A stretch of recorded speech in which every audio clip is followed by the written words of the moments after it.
G'day, Scotty here. The other day I put a clip on YouTube on how to turn your deer into a backpack for carrying it out of the bush if you're a fair way away from your vehicle or something. That created a lot of talk, and I got asked a few questions. How does that work if you've got a bigger animal and obviously you can't physically carry the whole thing?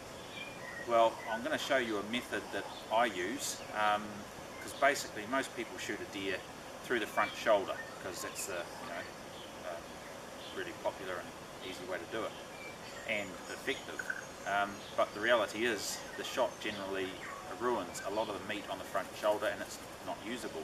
So you don't want to carry and spend all that effort carrying that out of the bush when you're not going to use it. So what I plan to do is show you a method that I use, where I just take all of the main cuts of a bigger animal and just leave the rest behind. So with the magic of movies, let's go get a deer.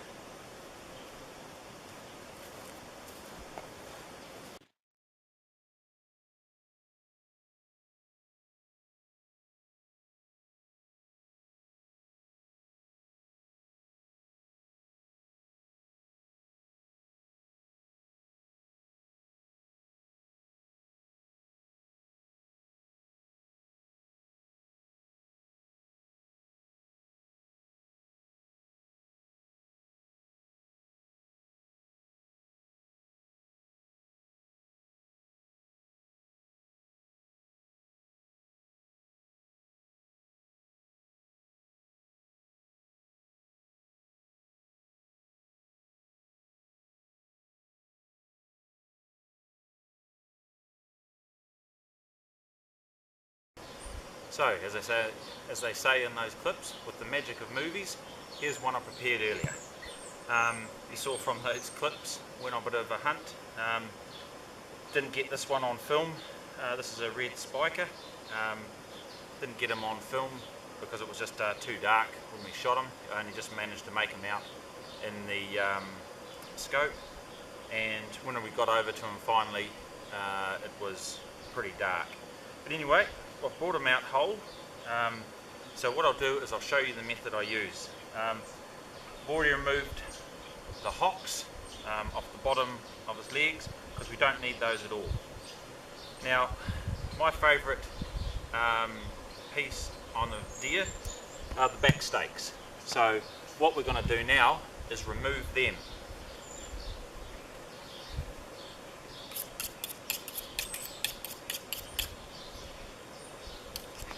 What we want to do is take a rectangle of skin all the way up here and down.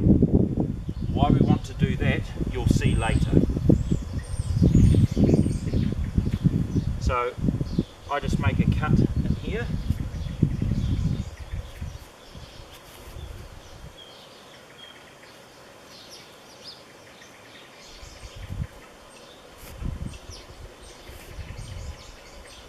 And I only bring it up to the flank, basically the beginning of his, the start of his hind leg.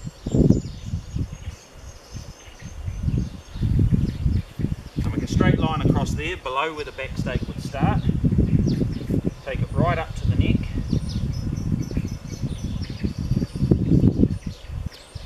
And then down across the top of his shoulder. Then we skin it back.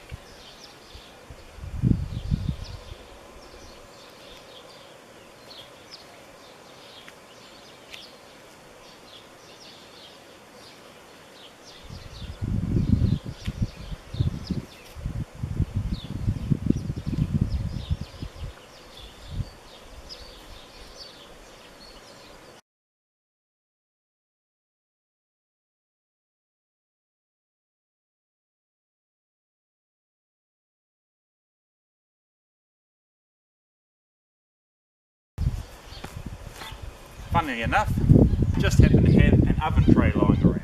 So I'll put that in there so it doesn't get hair and grass on it.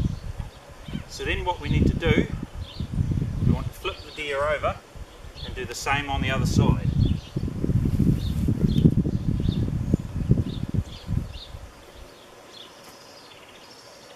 So that strip of skin that I talked about, or the square, I'm going to cut that down along to the back leg, the same as I did on the other side.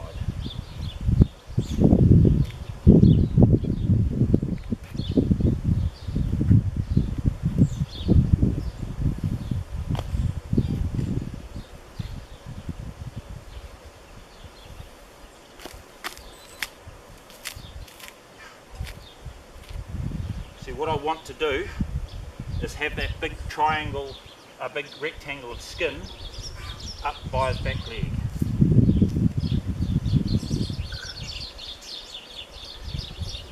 Then it's just a matter of doing the same process and removing that back stake again.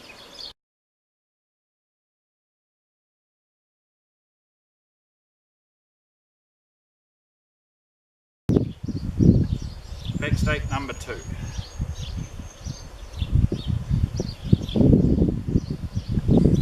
Right, this is where the interesting bit gets done. So I've got my square of skin. Get out of it, you mongrel.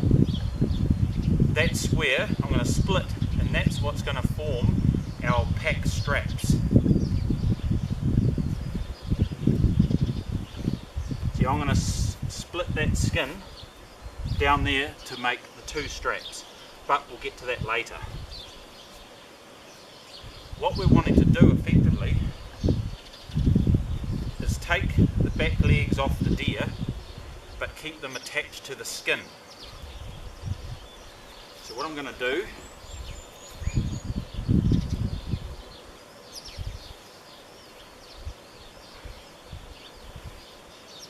is, where the leg ends, I'm just going to cut straight down and join it up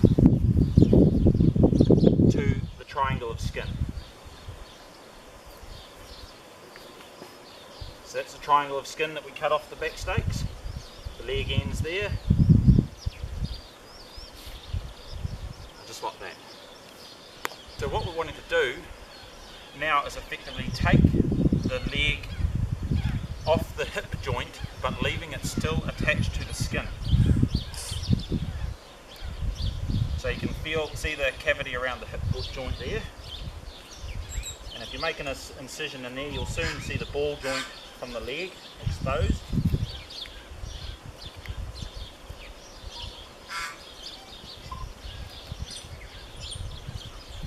So if you just separate as you go.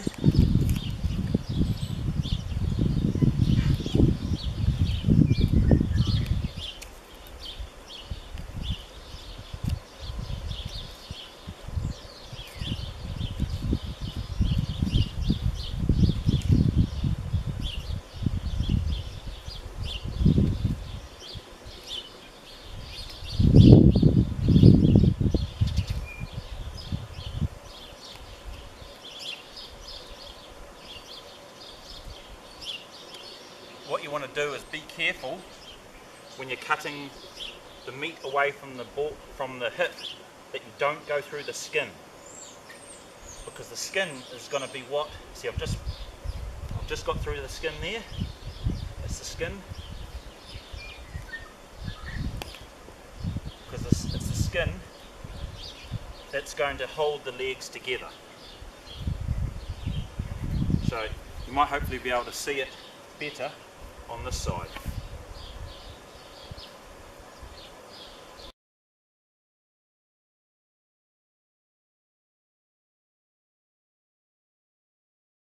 What you want to do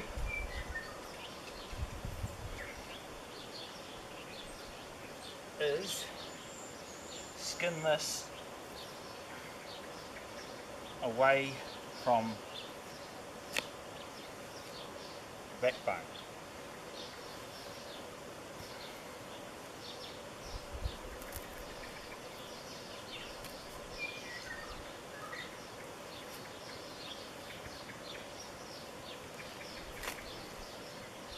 Which that just comes away with a bit of effort.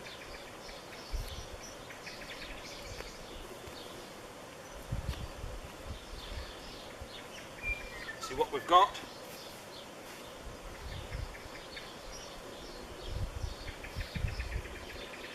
Is our two hind legs, like so, and a strip of skin. So with this strip of skin, make an incision in the middle and essentially cut it up into two. As I said, these become your pack straps. Then, at the end of each incision, you cut, at the end of each strip, you just make an incision. Be a couple of inches long. You'll soon see if you need to make it any bigger or smaller.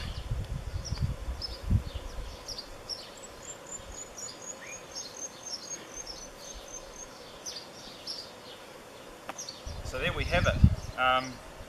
This is what you want to end up with. Two back legs with the pelvis removed or hip joint, but still joined together with the skin that goes over the back. Then you've got the two strips that you cut from the backbone, which I have to apologise, my camera stopped before, so I'm just redoing this, so I don't know if that's already covered it or not. But so just in case, these two strips of skin you've got from the backbone, which effectively were the bits of skin that covered the back stake, you then put a slit in the end of each one. What you do, you can do it a couple of ways. You can do it this way or the opposite way, depends if you mind the meat touching your back. What I do is I put it this way. You grab the bit of skin, put that through the slit in the hock, pull that through, and then the slit in the skin you put over that hock, and then you pull it tight. And see that becomes one strap of your pack. Same with the other side. You grab it, you put it through the slit in the hock, the slit in the skin you put over the hock, and there is your pack. Now, doing it this way, you have the meat against your back. I don't mind that, because if I've been hunting, I've probably bloody and got bits and muck all over me anyway.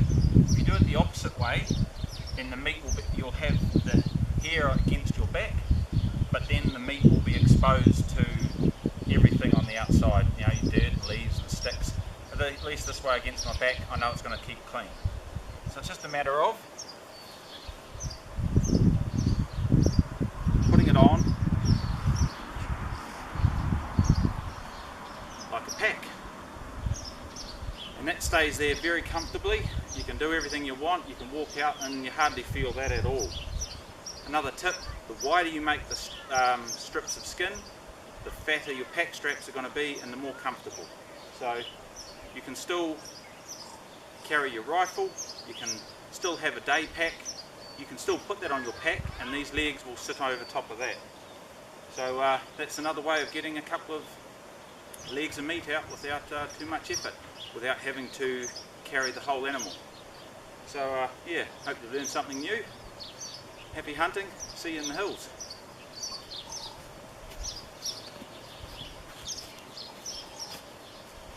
Back again.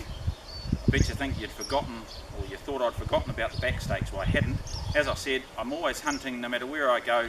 I've got a day pack on with all my camera, my spare ammo, my knife, my spare raincoat, etc. So that's what I put the back stakes in. I always carry a